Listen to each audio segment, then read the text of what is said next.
Hello AP Calculus, Section 1.3, Lesson 2. This is part 4 of the video series, I guess. And we talked about sines, cosine, and tangents in the first 3 videos, and just graphing pretty much basic shifts up and down, left and right, some with a different coefficient that would create a different amplitude. Today we're going to go into ones that are a little more in depth, and all we're doing is describing them, not actually graphing them.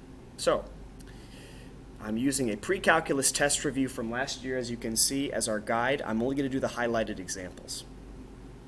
So number 7 is the first one here, over there, actually. And I'm not going to write, please write these down, because I'm not going to attach this document on Google Classroom. First thing to keep in mind is that there's sort of like a formula for sine and cosine, and really tangent as well, where A, the number that is put out front of a sine, its coefficient, is the amplitude. All right, that's basically how far it's going to come up and move down, that distance from 0. The B value, this is something I didn't touch upon on those last videos. This is going to alter the cycle of the function, or the period. It alters the period. And for sine and cosine,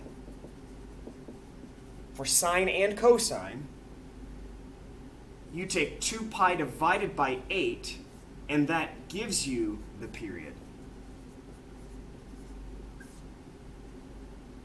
The h right here represents the horizontal shift. So you're either going left and right based on whatever is grouped in parentheses after you factor out whatever the bx was. So horizontal shift. And then the plus k out here is going to be the vertical shift.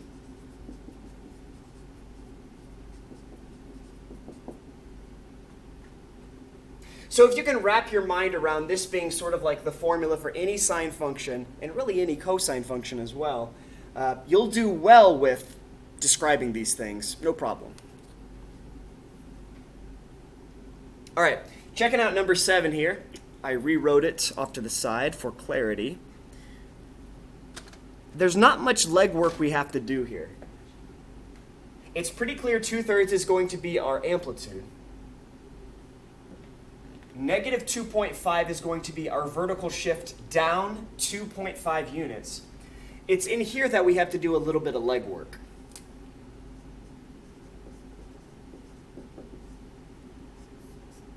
We have to divide out the 3 from this variable expression. Now, dividing the 3 out, it can't just suddenly magically move outside of the sine value. Whatever's in the parentheses here is actually an angle, either a radian measure or a degree measure. It's going to be radians every single time here, but you can't just change an angle by factoring something out. The 3 still remains, which makes sense because we need a b term to talk about the period of it. This leaves us with x plus pi over 3 inside the parentheses. So, I think we got enough info to make all of these connections with our amplitude. It's going to be 2/3. Our period, remember that's the distance it takes from sine to start at 0 and then restart at 0 for its curve pattern. So you take the normal sine period is 2 pi, but when you put a 3 out front, it basically means there's 3 times as many sine functions that exist between 0 and 2 pi. So there used to just be one sine function that existed between 0 and 2 pi. Now there's 3 of those. I'm probably going to butcher this, but I'm going to try. There's 1, 2, 3.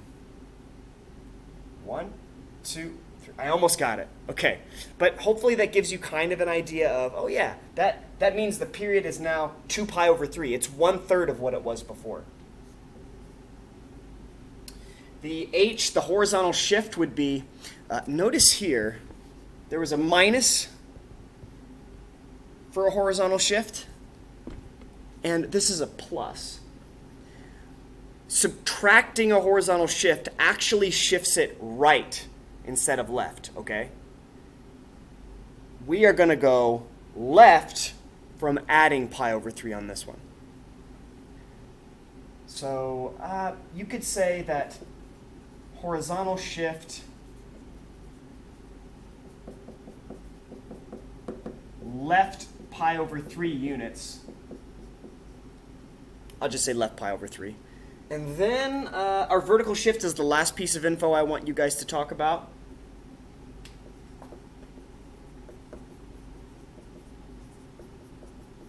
Well, actually, maybe it's not the last one.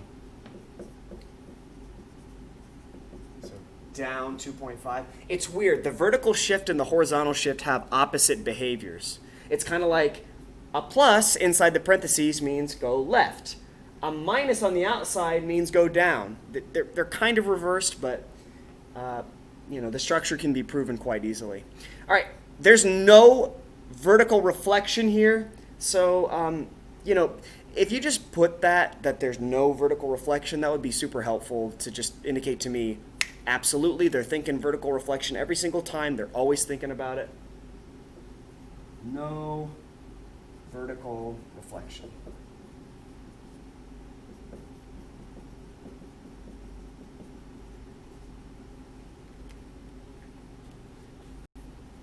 Let's do number 8 now.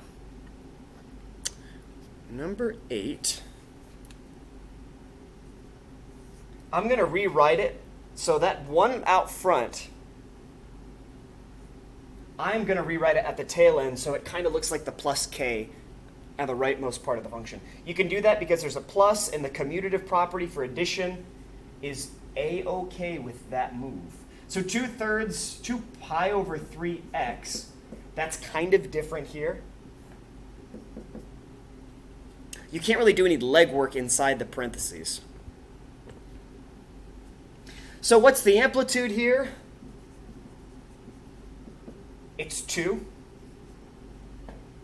The period. Now this is where it can get a little tricky because your coefficient inside the parentheses is 2 pi over 3. That means you're going to have to take 2 pi divided by 2 pi over 3.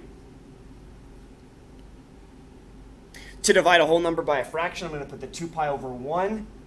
Keep, change, flip, or flip the second and multiply. Whatever you learned when you were in 6th or 7th grade when those division fractions came about, make sure you remember those basic rules. The 2 pi's canceled, and you're left with a period of 3 units. So what that means is that your x-axis will not have any, I guess it won't have any radian values with pi's in them, which is super weird. However, keep in mind that 1 radian is approximately, so here's 3.14 radians. Your period for this cosine function is this much distance if we put it horizontally on an xy plane. So it's kind of like, yeah, you can have 1 radian as a distance. You can have 3 radians as a distance. It doesn't need to have a pi in there to define that it is a radian. So yeah. Horizontal shifts, there are none. So I'm going to indicate that in my description. No horizontal shifts. And no vertical reflections. No horizontal shifts or vertical reflections.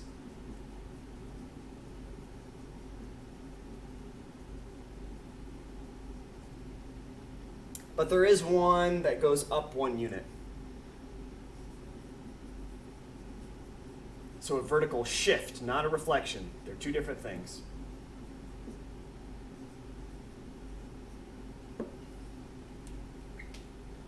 All right, you know what? I just had a thought. I believe that it would be helpful if we did one where you had to talk about vertical reflections, and specifically in the context of number 5 and 6. So even though it's not highlighted, I think we're going to do those.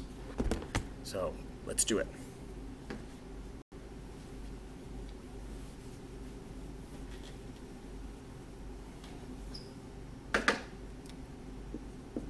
So on number 5, it's 2 minus cosine, but I'm going to, again, rearrange it using the commutative property. The positive 2 is just going to go at the tail end. I'm also going to use the commutative property inside the angle here, the parentheses, call it negative 3 pi x plus pi.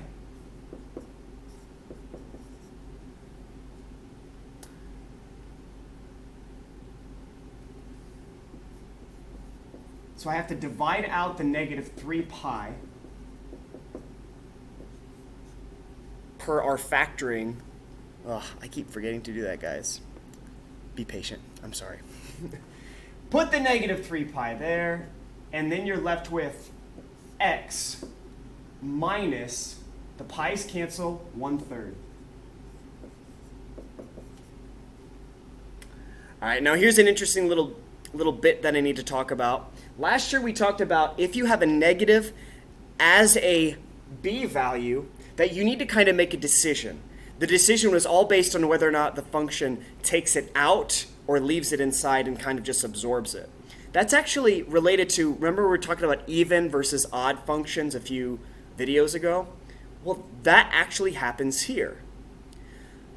Remember, like you plug in a negative and it makes it either negative on the outside or it leaves it unchanged.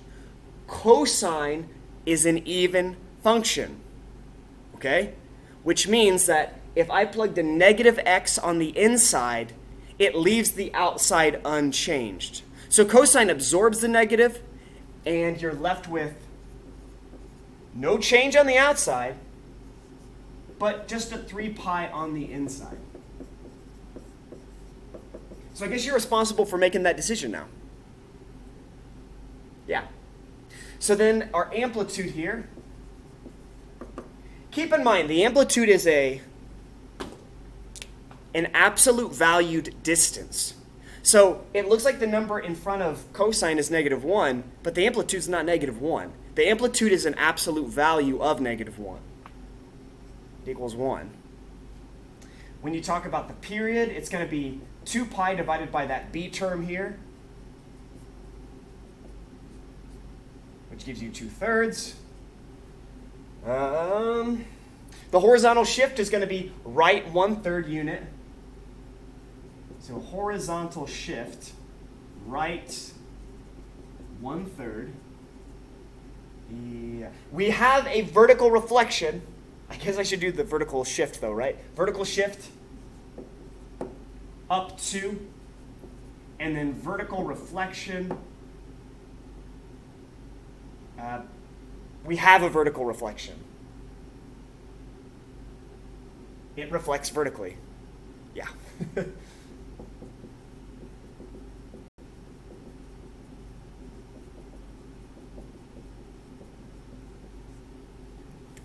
All right, and my intention was to make this one video, but I yacked too much at the beginning, so here's what I'm going to do. Stop the video, do number 6, and then there's a few at the tail end of this assignment that I think would be really helpful for you guys. So, yeah, this is just a marathon of trig right now for this one lesson.